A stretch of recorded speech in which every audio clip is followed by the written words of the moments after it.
Olá, queridos alunos, mais uma vez estamos iniciando os nossos estudos através desse fantástico projeto que nos é oferecido de passar a todos, através de videoaula, um pouquinho daquilo que aprendemos, que conhecemos. Hoje nós vamos tratar de um assunto bastante complexo, bastante difícil de compreendermos, bastante difícil de até aceitarmos, por que não dizer, que é a existência de Deus. Tomo 1, módulo 3, roteiro 1. Vamos ver como a doutrina nos esclarece a respeito da existência de Deus. Como é que nós vemos Deus dentro dessa doutrina? Então, desde a origem, o homem crê em Deus. Isso é nato da humanidade. Aqueles que dizem, eu sou ateu graças a Deus, né, ainda assim, têm gravado em suas consciências a existência de um ente supremo. Tem gravado em suas consciências a existência de um Deus. Chame do que quiser. Por possuir inteligência, o homem deseja saber qual é a fonte, a causa e a lei da vida. Há um sentimento instintivo da existência de um ser superior, desde o homem mais primitivo até nós. Já foram pontuados fenômenos atmosféricos, o Sol, a Lua, animais, deuses, maus e vingativos. A busca da verdade sobre Deus, sobre o mundo e a vida, é necessário para o ser humano. Então, há uma necessidade nossa de encontrar esse ente. Né? Onde está Deus? O que é Deus? Né? Então, nós temos essa necessidade. Né? Nós sentimos a existência dele, temos uma percepção através das nossas consciências desse ente, mas não sabemos defini-lo. Não temos a certeza dele. Então, a existência de Deus nos é mostrada a toda hora Deus se faz presente, através da perfeição do corpo humano, da perfeição da natureza, das leis imutáveis e perfeitas que regem o universo. Então, em inúmeras formas, Deus se apresenta. O problema está na nossa visão tosca, do nosso ego, que não quer admitir, não quer aceitar a existência do Criador. Esse carinha, Einstein, né, certa vez foi acusado de ser ateu. Einstein nunca foi ateu. Aliás, muitos que a história falam que foram ateu, né, não foram ateu. Eles não acreditavam no Deus que nos é apresentado, o Deus que tem preferência, o Deus que atemoriza, não o Deus do amor que Jesus nos apresentava, mas um Deus particularizado, um Deus humanizado. Esse Deus eles não acreditavam. Esses deuses, eles se negavam a acreditar, como eu me nego a acreditar nesse Deus fabricado pelo homem. Então, quando escreveu o ensaio Religião e Ciência para a New York Times Magazine, em 1930, Einstein elaborou a ideia de 3 estágios do desenvolvimento da religião. Vamos ver o que Einstein fala sobre isso. Porque, sim, Deus e religião são coisas que estão, para a nossa compreensão, né, mesclado. Né? Não se compreende Deus, né, fora de uma religião, não é? O que não é uma verdade. Deus existe fora da religião. Ele chamou de religião do medo. Foi, antes de tudo, o medo, seja da fome, dos animais, das doenças ou da morte, que levou o homem primitivo a adorar um Deus. A mente humana criou seres imaginários, de cuja vontade dependia a vida ou a morte do indivíduo e da sociedade. E, para aplacar esses seres, os humanos lhes ofereciam súplicas e sacrifícios, formas primitivas de oração e rituais religiosos. Então, olha, o primeiro contato que a gente tem com a ideia de tentar exteriorizar a ideia de Deus é através do quê? Do medo. O segundo estágio foi a concepção social ou moral de Deus, decorrente do desejo de uma orientação, amor e apoio. É o Deus que premia e castiga, a qual ele já havia se referido anteriormente. Einstein via no Antigo e no Novo Testamento uma ilustração admirável dessa transição de uma religião do medo para a religião da moral, ainda ligada a uma concepção antropomórfica de Deus. Então, observe que Einstein, né, por que Einstein nega esse Deus? Esse Deus que está sendo apresentado aqui é um Deus que é a minha imagem e semelhança, não é o contrário, é um Deus que eu crio, ele tem a forma humana. E o terceiro estágio? Chamou de sentimento religioso cósmico. E, segundo explicou, é um conceito muito difícil de elucidar para as pessoas que não têm esse sentimento, uma vez que ele não comporta qualquer concepção antropomórfica de Deus. Então, é esse Deus que ele nos apresenta. É esse Deus que a doutrina espírita nos apresenta. É esse Deus que uma série de expoentes da filosofia nos apresentam. Por isso negarem a existência do Deus bíblico, não do Deus cósmico. Esse é perfeitamente amoldado. O cientista que há pouco tempo faleceu, o Stephen Hawking, né, também foi acusado de ser ateu. Ele não era ateu, ele compreendia esse Deus cósmico, essa ligação fantástica entre eu e o Criador, através dessa energia. É um Deus que não tem uma figuração humana, é um Deus cósmico. Então, ele também foi acusado de ser ateu, porque não compreendia o Deus imposto pelas doutrinas espiritualizadas. E a gente pergunta, como é Deus? Cada povo concebe conforme a sua evolução. Um ser material, poderoso, vingativo, que precisa de prendas e sacrifícios de animais e humanos, bom, mas severo que castiga. Finalmente, bom, compreensivo, que nos ama e que nos oferece a oportunidade de refazermos nossos caminhos. Olha o Deus que nos é ensinado dentro da doutrina espírita. É um Deus que não tem preferência, é um Deus que não nos pune, que não nos está nos premiando. Ele coloca as suas leis e as transgressões das suas leis é que traz consequência ao seu transgressor. Não é Deus que nos castiga, somos nós que transgredimos as suas leis. Olha como Deus é visto para cada segmento que eu vou apresentar. No cristão, Deus é a Trindade, Pai, Filho e Espírito Santo. No Islã, a unidade. Na filosofia, o Deus é a razão. Nos místicos, é a teofania, ou um Deus pessoal. No cientista, a lógica. Olha, o mesmo Deus sendo visto com olhos diferentes. Para a doutrina espírita, para a nossa doutrina, Deus é a inteligência suprema, causa primária de todas as coisas. Em minha concepção, talvez seja a forma mais bem elaborada, mais bem criteriosa na apresentação de Deus. Ele nos fala, é inteligência suprema, causa primária de todas as coisas. E observe quando Kardec faz essa pergunta, a primeira pergunta que ele faz no Livro dos Espíritos, né? Ele pergunta, o que é Deus? Ele não diz quem é Deus, o que é Deus. Então não há uma personificação muito amoldada à doutrina espírita, a que Spinoza falava. Então vamos falar sobre Spinoza mais à frente. Então onde se pode encontrar a prova da existência de Deus? Parem para pensar, onde eu encontro a prova da existência de Deus? E olha o que ele nos responde. No axioma que aplicais à vossa ciência, não há efeito sem causa. Procurar é a causa de tudo. O que não é obra do homem é a vossa razão, responderá. É a questão número 4 do Livro dos Espíritos que nos fala sobre isso. Então, aquilo que não é obra do homem, né, a causa não tem uma causa humana, ali está a existência de Deus.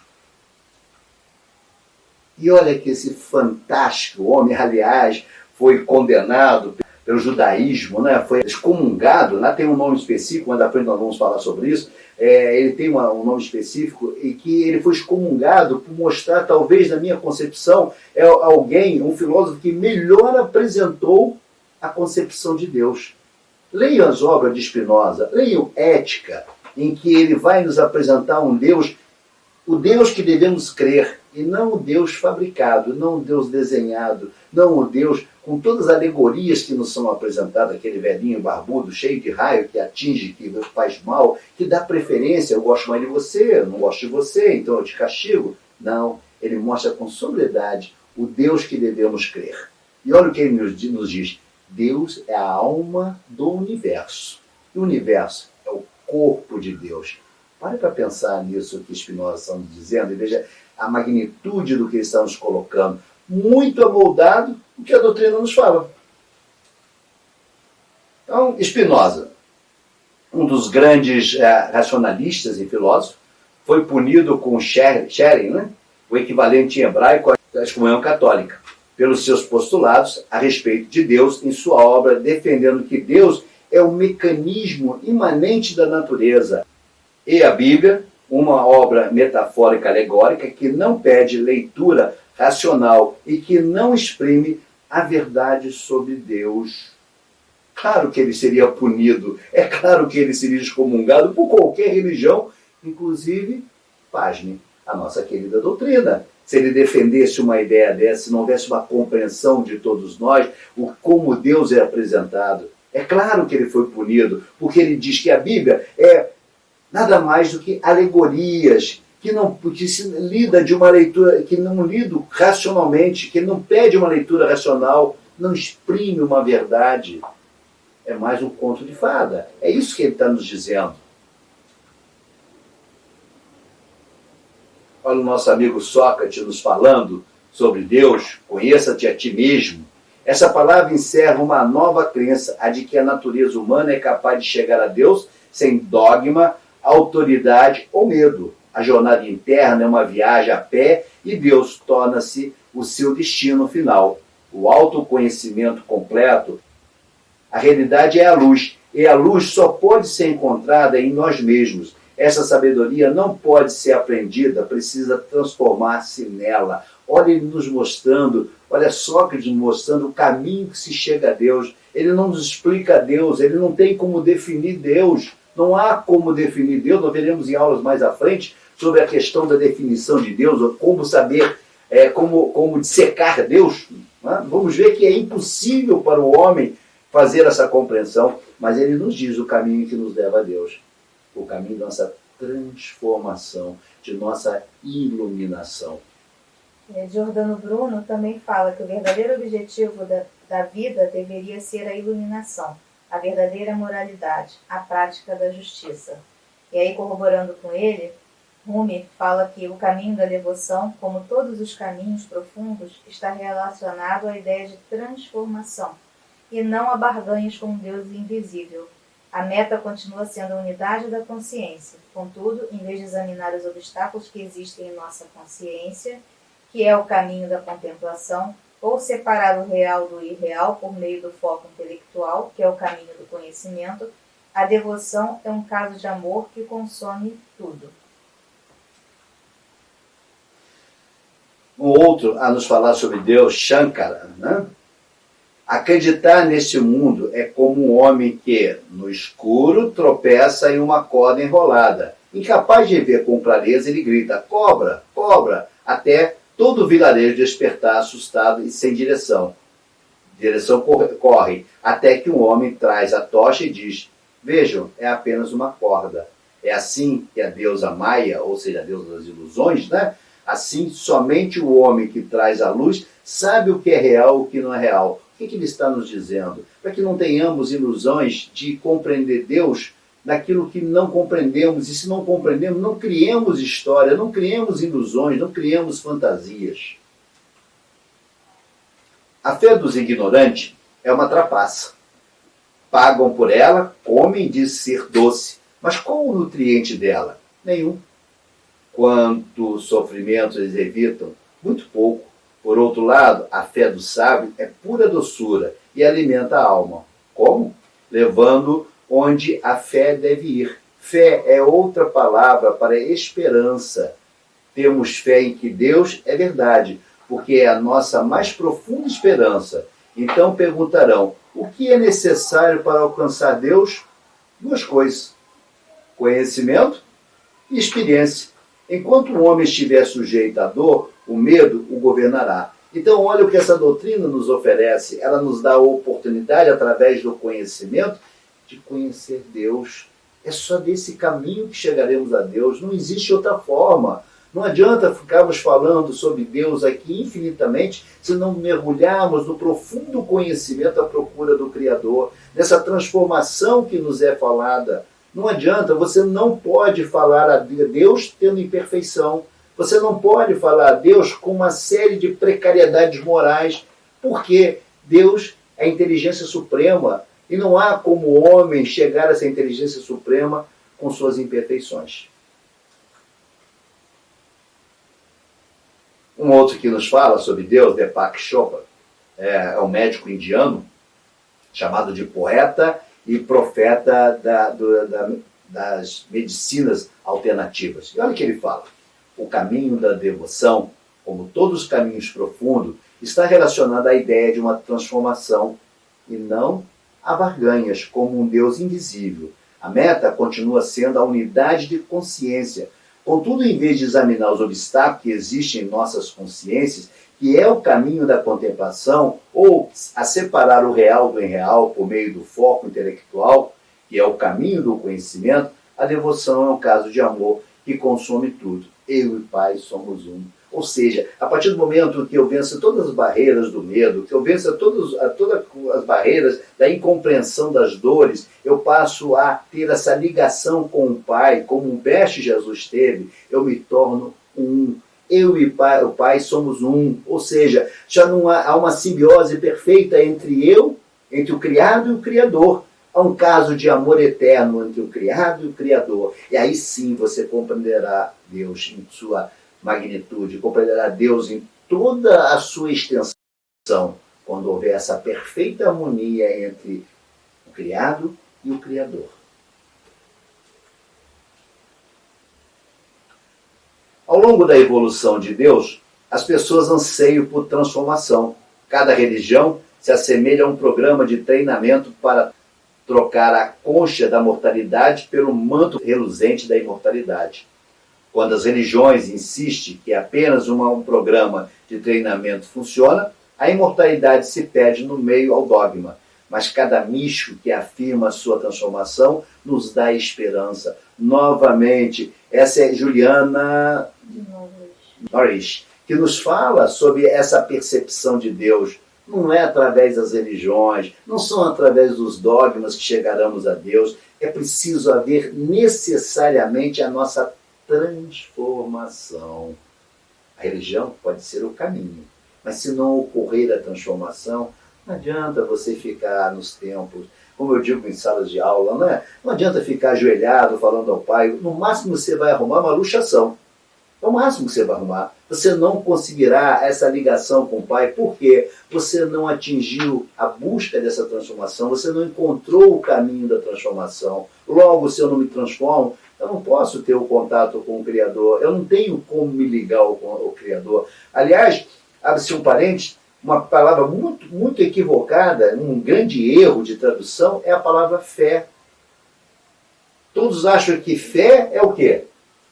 Crer. Não, fé não é crer, fé é sintonia, fé é ligação. E quando eu tenho fé no Criador, eu estou dizendo ao mundo, eu estou ligado ao Pai. Como o Mestre Jesus nos falava, Jesus tinha fé no Criador, eu creio em Jesus. Mas se eu tenho fé em Jesus, opa, aí nós temos que parar para pensar. Será que eu tenho fé no Mestre Jesus? Ou seja, será que eu estou ligado ao Mestre Jesus? Será que eu consigo essa ligação com o Mestre Jesus? Porque enquanto eu não estabelecer essa ligação, eu não tenho fé. Eu só tenho uma crença. Eu creio em Jesus. Eu somente contemplo Jesus. Eu não estou ligado a Jesus. Então, fé é uma palavra, infelizmente, equivocada a sua tradução, porque confundiram fé com crença.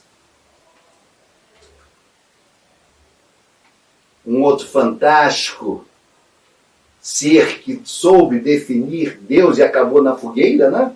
Porque mostrou à igreja da época, né, a concepção de Deus, e a igreja não aceitou e acabou levando ele à fogueira da Inquisição. Ele era um teólogo, filósofo, escritor e frade, dominicano, italiano, condenado à morte, à fogueira pela Inquisição romana com a acusação de heresia ao defender erros teológicos.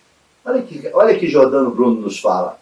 A fonte da razão não pode odiar a razão. Glorificamos nosso Pai quando nossa mente investiga sua criação. O verdadeiro objetivo da vida deveria ser a iluminação, a verdadeira moralidade, a prática da justiça. Assim, a verdadeira redenção deveria ser libertar a alma do erro, de modo que ela possa alcançar a união com Deus. A luz divina está sempre no homem, apresentando-se ao sentido e compreensão, mas o homem a rejeita. E é manifesto que toda alma e espírito possuem certas continuidades com o espírito do universo.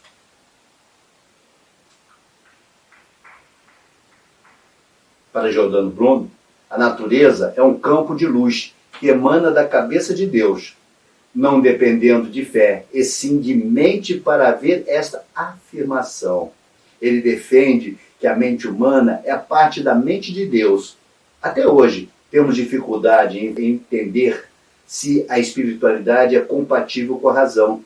Ser um cientista não faz de alguém automaticamente ateísta, mas sem dúvida leva a terrenos movediços, onde a fé pode afundar a qualquer momento. E aí vem Kardec a nos falar: fé inabalável só é a que pode encarar frente a frente a razão em todas as épocas da humanidade. Olha que Kardec nos traz, lá da antiguidade, essa afirmação, onde nos mostra, através de Giordano Bruno, que essa fé, essa ligação, é uma ligação de consciência. Não é através de dogma, não é através de preces repetitivas, não é através de discursos enfadonhos que se chega ao Criador. Se faz através de uma pacificação da alma, que a minha consciência seja ligada ao Pai. É isso que é a fé, essa ligação, esse silêncio da alma para ouvir o Criador.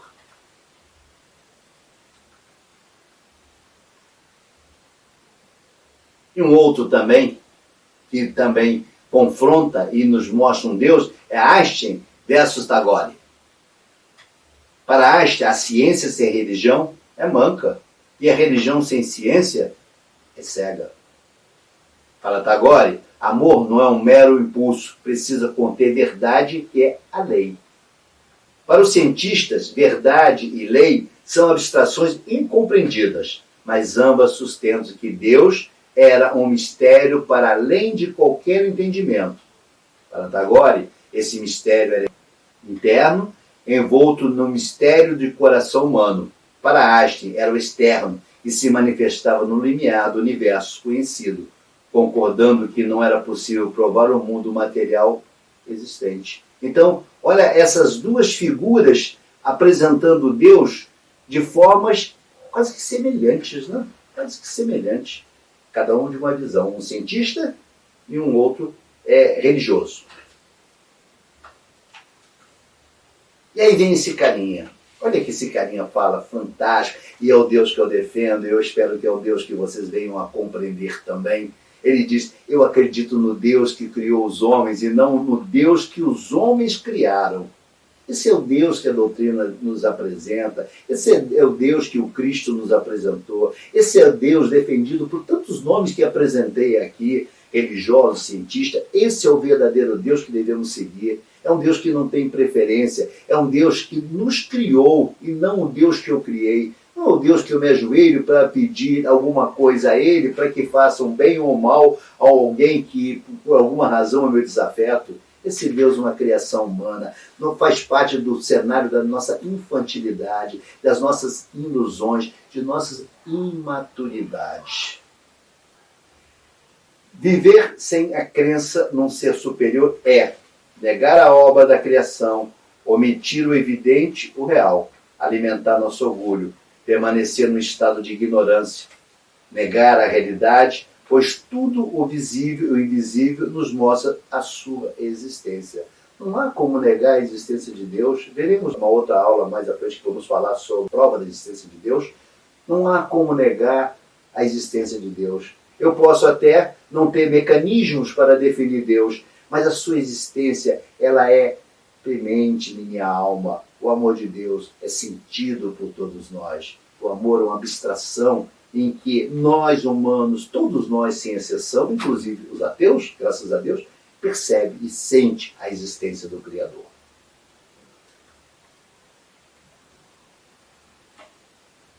E a conclusão? Não estamos sozinhos.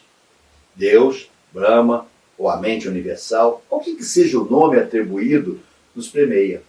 É a nossa fonte e origem, a única razão pela qual podemos começar a entender o universo é que suas leis e ordens não são aleatórias. Elas não existem do nada, elas têm uma razão de ser.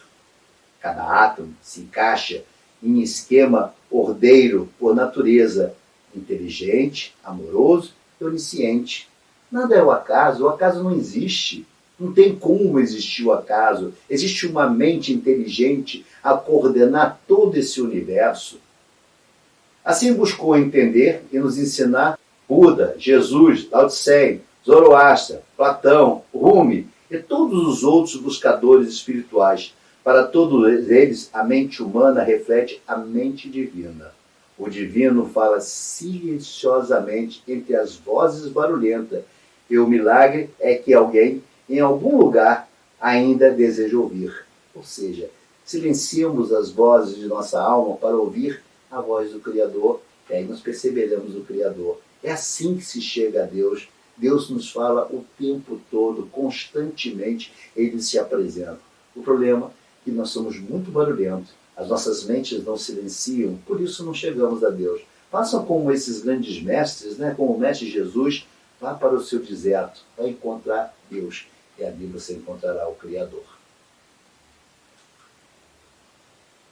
Assim, encerramos mais uma aula, mais uma etapa, onde apresentamos Deus. Existe uma série de obras que falam sobre Deus. Eu procuro ler muito a respeito de Deus, só para vocês terem uma ideia. Eu tenho Carey Armstrong, que eu li sobre Deus. Eu trouxe Deepak Chopra, que fala sobre Deus, e uma série. Na minha volta aqui, é uma pena que não dá para abrir a câmera, para que todos vissem a quantidade de livros que eu tenho sobre Deus, a existência, todas essas questões que são de difícil compreensão para todos nós. Eu sou um eterno apaixonado na busca dessa verdade. Eu costumo dizer e trago para vocês, a diferença de um espírita para outro está em metros de livro lido.